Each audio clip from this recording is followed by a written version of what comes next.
عزیزان گرامی، انسان کی زندگی کا سب سے پہلا مسئلہ علمی مسئلہ، وہ اس کا ایک بنیادی سوال ہوتا ہے اور وہ یہ ہے کہ میں کون ہوں، میں کہاں سے آیا ہوں، مجھے کس نے بھیجا ہے، میں خود آیا نہیں لایا گیا ہوں، اور پھر یہ کہ مجھے کہاں جانا ہے، میری منزل کیا ہے، اس منزل کو حاصل کرنے کے لیے راستہ کیا ہے، اور جس نے مجھے بھیجا یا جس نے مجھے پیدا کیا وہ کون ہے، اس کا مجھ سے کیا تعلق ہے، مجھے اس کے ساتھ کیا تعلق رکھنا چاہیے۔ یہ کچھ ایسے سوالات ہیں جو ہر ذی عقل انسان کو پریشان کرتے ہیں، اور ان سوالات کے جواب پہ اس کی پوری عملی زندگی کا دار و مدار ہوتا ہے۔ یہ جواب، ان سوالات کا جواب اگر درست ہوگا تو زندگی درست طریقے سے گزرے گی، اگر ان سوالات کا جواب بہکا ہوا ہوگا تو پوری زندگی بہک جائے گی۔ اب مشکل یہ ہے کہ انسان نے ان سوالات کے جوابات دیے، لیکن اس انداز میں کہ آج کچھ جواب ہے، کل کچھ اور کسی جواب پہ اطمینان نہیں۔ میں نے کچھ جواب دیا، آپ نے کچھ اور آپ نے بھی آج کچھ جواب دیا، کل کچھ اور جو جواب دیا اس پہ بھی پورا اطمینان نہیں۔ لگتا یہ ہے کہ انسان کی عقل اتنے سے معمولی مگر بنیادی سوالات کو سمجھنے میں یا ان کے جواب دینے میں بالکل بے بس ہے۔ انسان کی عقل کیا ہے، اس کا تفکر تدبر کیا ہے؟ بات یہ ہے کہ ہم حواس خمسہ کے غلام ہیں۔ دیکھنا، سننا، چکھنا، سونگھنا، چھونا، یہ ہمارے معمولات کے بڑے بڑے ذرائع ہیں، مگر افسوس کی بات یہ ہے کہ یہ ذرائع ناقص بھی ہیں، محدود بھی ہیں، اور خطرناک حد تک دھوکہ دہی کرنے والے بھی ہیں۔ کہیں کہیں ہمیں ایلیوژن ہوتا ہے، ایک چیز بہت بڑی ہوتی ہے لیکن چھوٹی سی نظر آتی۔ دیکھنے کو سورج ایک بس ایک گول سا توا نظر آتا ہے، چاند بقول نذیر اکبر آبادی کے چاند اور سورج دو بڑی بڑی روٹیاں نظر آتی، لیکن وہ تو دنیایں ہیں۔ دیکھنے میں ایک چیز چھوٹی نظر آتی ہے مگر وہ بڑی ہوتی ہے، بعض دیکھنے میں بڑی نظر آتی ہے مگر وہ چھوٹی ہوتی ہے، بعض میں ایک چیز سرے سے ہوتی ہی نہیں ہے لیکن وہ نظر آتی ہے، ہیلوسینیشن آپ کہتے ہیں۔ آپ صحرا میں آپ کو پانی نظر آتا ہے، کچھ بھی نہیں ہوتا۔ تو معلوم ہوا کہ انسان کے حواس خمسہ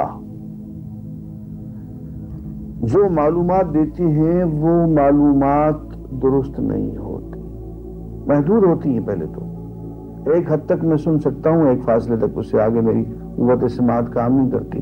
میں ایک فاصلے تک دیکھ سکتا ہوں، اس کے بعد میری بینائی کام نہیں کرتی۔ ایک تو یہ حواس خمسہ محدود ہوتے ہیں، دوسرے دھوکہ دے بھی ہیں۔ تو ان حواس خمسہ سے جو معلومات ہمیں حاصل ہوں گی، ہم انہی معلومات کی بنیاد پہ ہی تو عقل و تفکر سے کام لیں گے۔ انہی معلومات کو ہم جمع کرتے ہیں، انہی میں ربط پیدا کرتے ہیں، انہی سے نتائج نکالتے ہیں، اسی کو تفکر کہتے ہیں، اسی کو تعقل کہتے ہیں۔ تو مشکل یہ ہے کہ ہماری عقل بے بس ہے، کیونکہ بے بس حواس خمسہ پہ منحصر ہے. اس لیے ہم جو نتائج نکالتے ہیں، جو ہمارا فہم و تدبر ہوتا ہے، وہ بھی محدود ہوتا ہے، ناقص ہوتا ہے، غلط ہوتا ہے.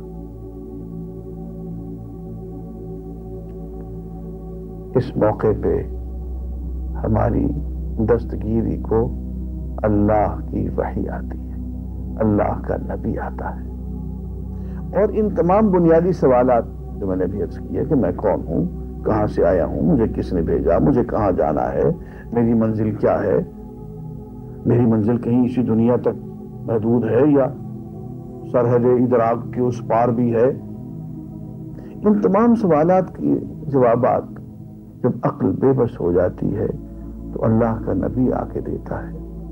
اور وہ عقل کی طرح محدود حواس خمسہ کا غلام نہیں ہوتا، وہ عقل کی طرح شک، گمان، ظن سے بات نہیں کرتا، بلکہ اللہ کا نبی تو سیدھی سیدھی بات کہ میاں میرے پاس جو علم کا ذریعہ ہے وہ بہت یقینی ہے، مجھے تو بھیجنے والے نے خود بتایا ہے،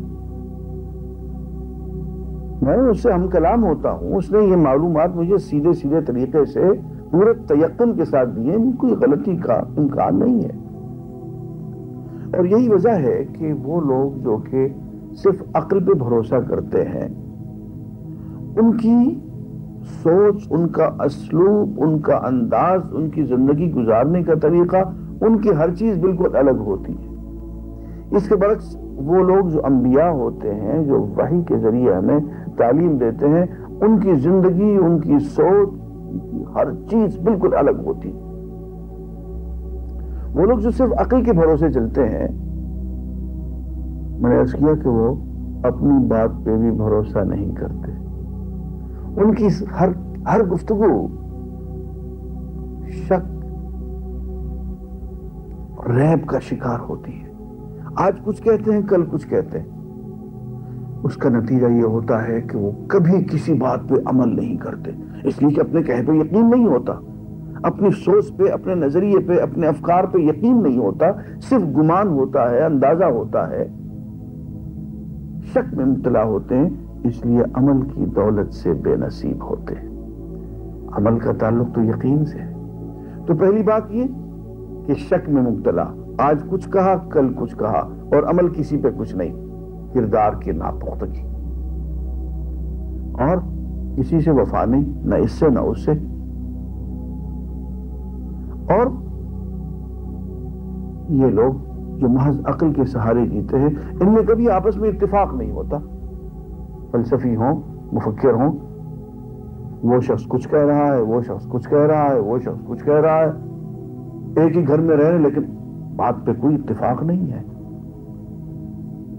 اس کے برعکس انبیاء کرام جو وحی لے کے آتے ہیں، وہ آج جو بات کہہ رہے ہیں تو 100 سال کے بعد بھی وہی بات کہہ رہے ہیں.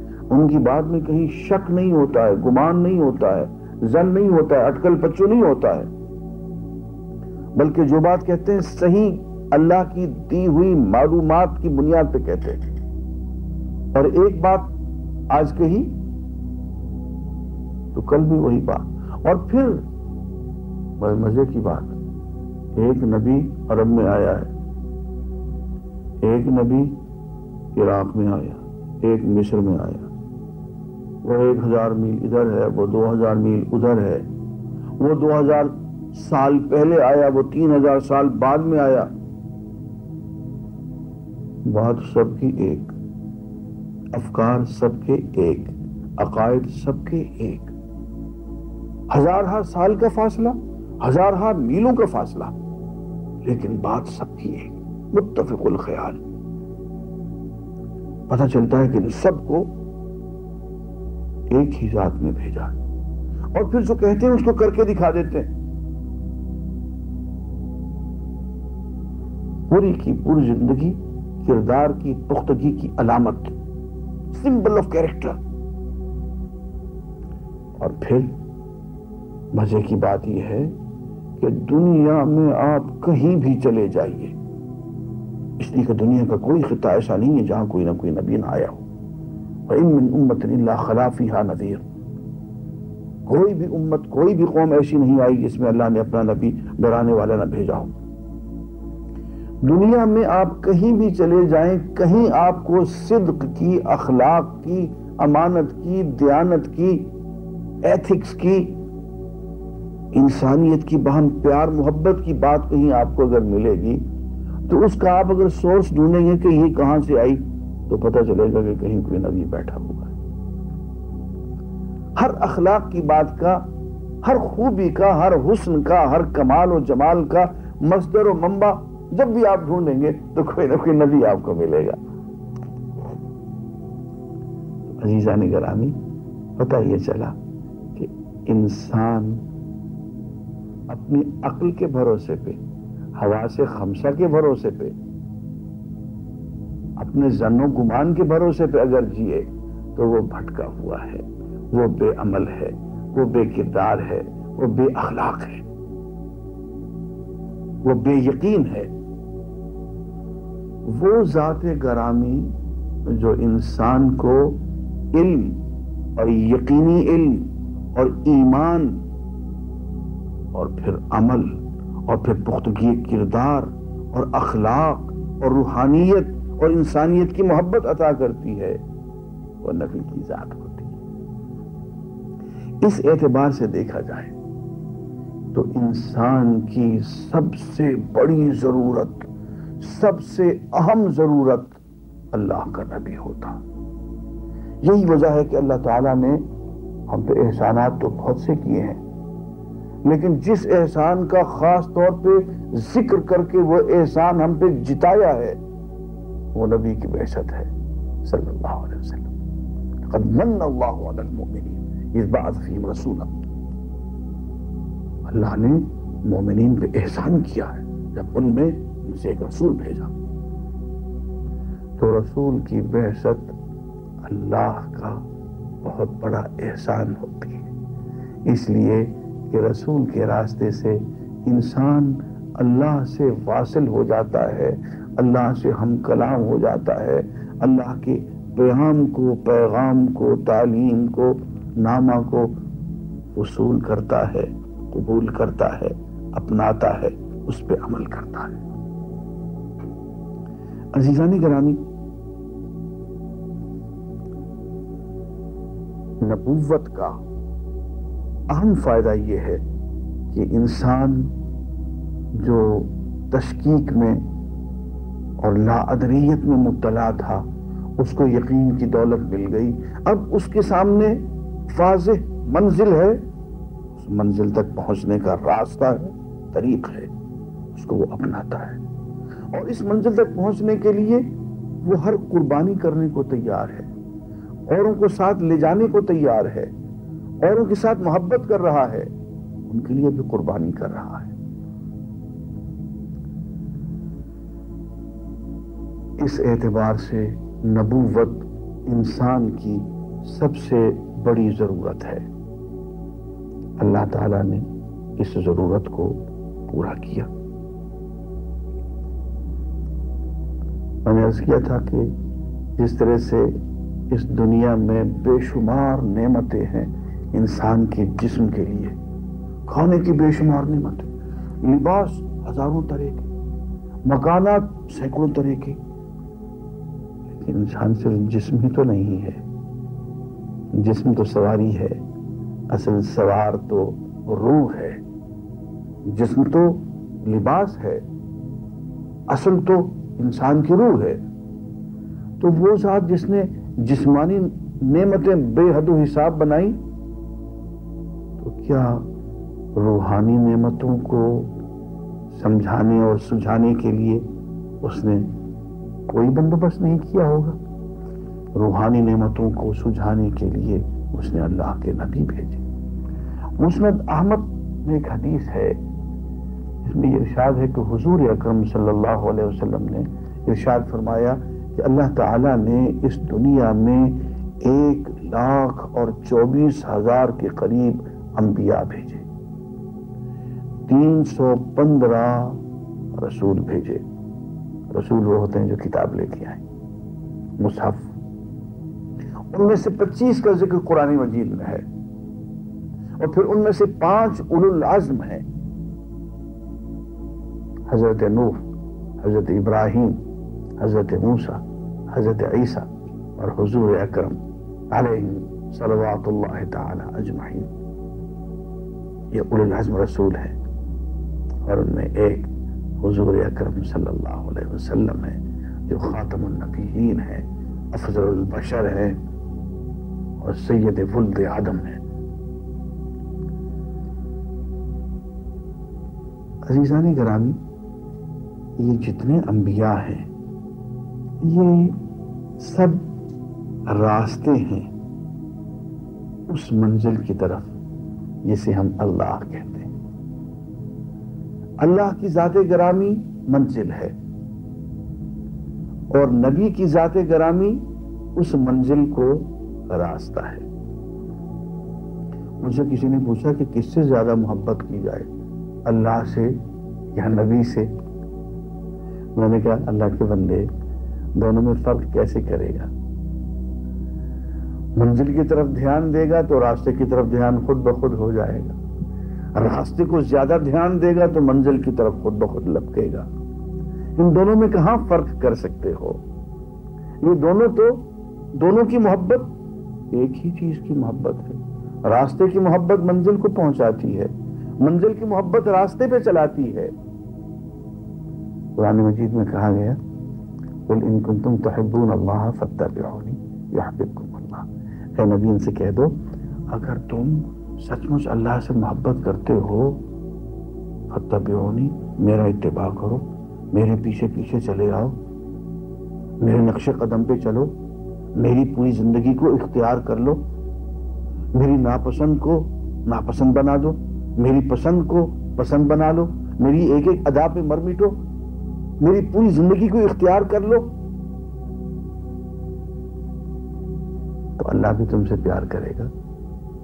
معلوم یہ ہوا کہ اللہ کی محبت کا حصول اتباع نبی سے ممکن ہے۔ یہ تمام انبیاء، اس کی مثال مولانا جلال الدین رومی نے بہت خوبصورت دی۔ وہ فرماتے ہیں کہ ایک چونٹی تھی، اسے یہ خواہش پیدا ہوئی کہ اللہ کے گھر بیت اللہ کعبہ میں پہنچے۔ بیچاری چونٹی کعبہ میں کیسے جائے؟ راستے میں دریا ہیں، سمندر ہیں، کھائیاں ہیں، پہاڑ ہیں، غاریں ہیں۔ چونٹی بیچاری چلنا شروع کر دے تو کعبے تک کیسے پہنچے؟ مجھے کسی نے کہا کہ یہ حرم کا کبوتر بیٹھا ہوا ہے، اس کبوتر کے پاؤں کو ذرا مضبوطی سے پکڑ لے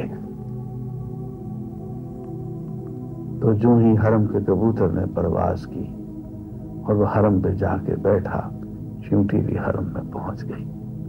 عزیزان گرامی، اس کو اتباع کہتے ہیں۔ مولانا کہتے ہیں کہ بود نور ہے ہوس داشت کہ در کعبہ رسد، دست بر پائے کبوتر زد و ناگاہ رسید۔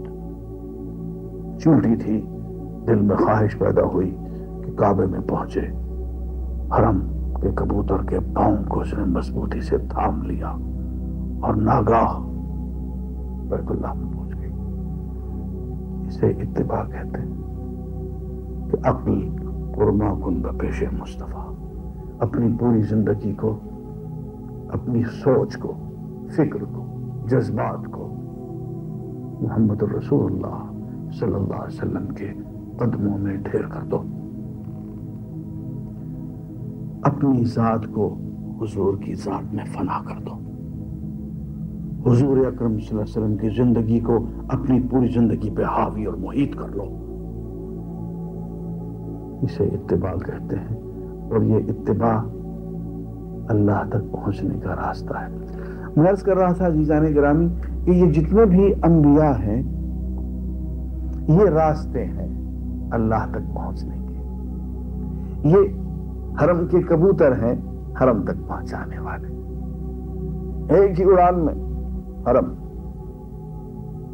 اور درمیان کی ساری کھائیاں، سارے دریا، ساری ندیاں، ساری اونچ نیچ سب برابر، پلک جھپک میں وہ وہاں پہنچ جاتے اور اپنے ساتھ چلنے والوں کو بھی پہنچا دیتے ہیں۔ جو جو ان کے پاؤں کو مضبوطی سے لپٹ جائے وہ بھی پہنچ جاتا ہے۔ یہ تمام انبیاء یہ راستے ہیں، یہ شاہراہیں ہیں اللہ تک پہنچانے کی۔ 1,24,000 راستے، سڑکیں، شاہراہیں سب اللہ کی طرف جا رہی ہیں جل جلالہ۔ لیکن ایک بات عرض کرنا چاہتا ہوں، جب منزل قریب آ جاتی ہے تو سب راستے ملتے ملاتے ایک ہی شاہراہ میں گم ہو جاتے، ساری سڑکیں ملتے ملتے ملاتے ایک بہت بڑی گرینڈ ٹرنک روڈ میں مل جاتے، ایک ہی چینل رہ جاتا ہے پھر منزل تک پہنچنے کا۔ عزیزان گرامی، منزل قریب آ گئی، تمام یہ راستے، یہ تمام شاہراہیں ملتے ملتے ایک عظیم المرتبہ شاہراہ میں گم ہو گئے، وہ محمد رسول اللہ صلی اللہ علیہ وسلم کی شاہراہ عظیم ہے۔ اب ایک ہی راستہ، اب ایک ہی چینل ہے اللہ تعالیٰ تک پہنچنے کا، حضور کی ذات گرامی اور ان کا اتباع۔ قل ان کنتم تحبون اللہ فاتبعونی یحببکم اللہ۔ اے نبی صلی اللہ علیہ وسلم، ان کو بتا دو کہ اگر تم سچ مچ اللہ سے پیار کرتے ہو، تم نے اگر اللہ کو اپنا مقصود حقیقی ٹھہرا رکھا ہے، اسے منزل بنا رکھا ہے، وہاں تک پہنچنا چاہتے ہو، تبعونی، میرا اتباع کرو، میرے ساتھ چلے آؤ، میرے پیچھے پیچھے نقش قدم پہ چلے آؤ، میری پوری زندگی کو اختیار کر لو۔ لقد کان لکم فی رسول اللہ اسوۃ حسنہ، کہ دیکھو تمہارے لیے رسول اللہ صلی اللہ علیہ وسلم کی ذات میں حسین ترین نمونہ ہے، اس کو اختیار کرو۔ جب نمونے کی بات چلی تو یہاں ایک اور نفسیاتی مسئلہ بھی عرض کر دیں۔ انسان بنیادی طور پہ نقال واقع ہوا ہے، وہ نقل اتارتا ہے۔ آپ غور کریں کہ ایک بچہ ویسے ہی بولتا ہے جیسے اس کے والدین بات کر رہے ہیں، وہ چلتا بھی اسی انداز میں ہے، ایک ایک عادت وہ اپنے والدین کی اپناتا چلا جاتا ہے، والدین کی شخصیت کو وہ اپنی شخصیت پہ محیط کر لیتا ہے، اپنی شخصیت کو ان کی شخصیت میں گم کر دیتا ہے، ان کے نمونے کو اختیار کرتا ہے، اس کو اتباع کہتے ہیں۔ اب اللہ تعالیٰ ایک سیدھی سادی بات کہتے ہیں، اور وہ یہ ہے کہ میاں دیکھو، ہو تو نقل تو تم اتارو گے، کسی نہ کسی کی زندگی کو تو اختیار کرو گے، کسی کو تو اپناؤ گے، کسی نمونے کو تو اپناؤ گے، اس کی پیروی کرو گے۔ تو میاں اس کا اتباع کرنے کی بجائے یا اس کا اتباع کرنے کی بجائے لو ہم ایک ذات گرامی تمہیں بتائے دیتے ہیں، اس کی سند دے دیتے ہیں کہ اس شخصیت کو اور اس کردار کو ہم نے اپنے ہاتھوں سے حسین ترین بنا دیا ہے، اسوہ حسنہ ہم اس کو قرار دیتے ہیں، اور اس ذات گرامی کی پوری زندگی کو اسوہ حسنہ ہونے کی ہم سند عطا کرتے ہیں۔ تو نے اتباع کرنا ہے تو انہی کا کرو۔ لقد کان لکم فی رسول اللہ اسوۃ حسنہ، تمہارے لیے حضور اکرم صلی اللہ علیہ وسلم کی ذات گرامی میں بہترین نمونہ ہے، اس کی پیروی کرو۔